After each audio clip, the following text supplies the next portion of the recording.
ये है विविध भारती केंद्र। लीजिए सुनिए मुख्य समाचार मराठी में।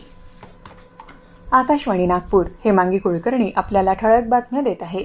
मुंबई इथं आजपासून राज्य विधिमंडळाच्या पावसाळी अधिवेशनाला सुरुवात झाली। वंदे मातरम आणि राज्यगीतानं विधानसभा कामकाजाचा प्रारंभ झाला।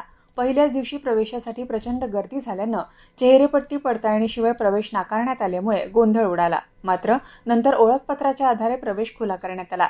दरम्यान विधानसभा अध्यक्ष राहुल नार्वेकर यांनी नव्यानं निवडून आलेल्या सुनेत्रा पवार आणि अक्षय कर्डिले यांना सदस्यत्वाची शपथ दिली, तर मुख्यमंत्री देवेंद्र फडणवीस यांनी सभागृहात पुरवणी मागण्या सादर केल्या।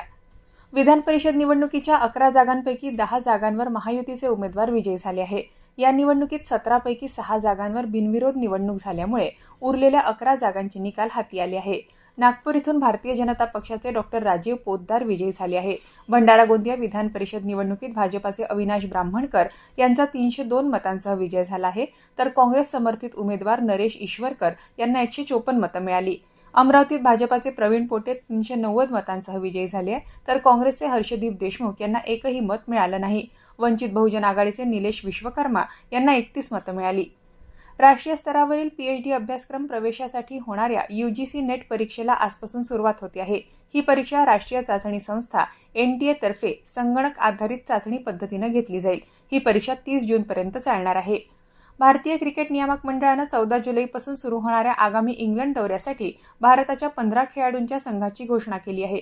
या दौऱ्यासाठी कर्णधार शुभमन गिल आणि उपकर्णधार श्रेयस अय्यर यांच्यासह विराट कोहली आणि जसप्रीत बुमराह यांचं पुनरागमन झालं आहे।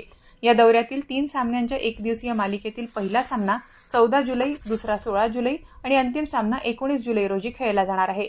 महिला T20 विश्वचषक क्रिकेट स्पर्धेत काल मँचेस्टर इथे झालेल्या सामन्यात दक्षिण आफ्रिकेनं भारताचा 6 गडी राखून पराभव केला।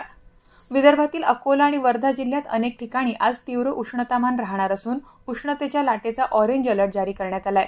याशिवाय अमरावती, चंद्रपूर, गोंदिया आणि नागपूर जिल्ह्यात देखील काही ठिकाणी उष्णतेची तीव्र लाट येण्याची शक्यता नागपूरच्या प्रादेशिक हवामान विभागाने वर्तवली आहे। याबरोबरच हे ठळक बातमीपत्र संपलं। यापुढील प्रादेशिक बातमीपत्र संध्याकाळी 6:05 ऐकता येईल। नमस्कार।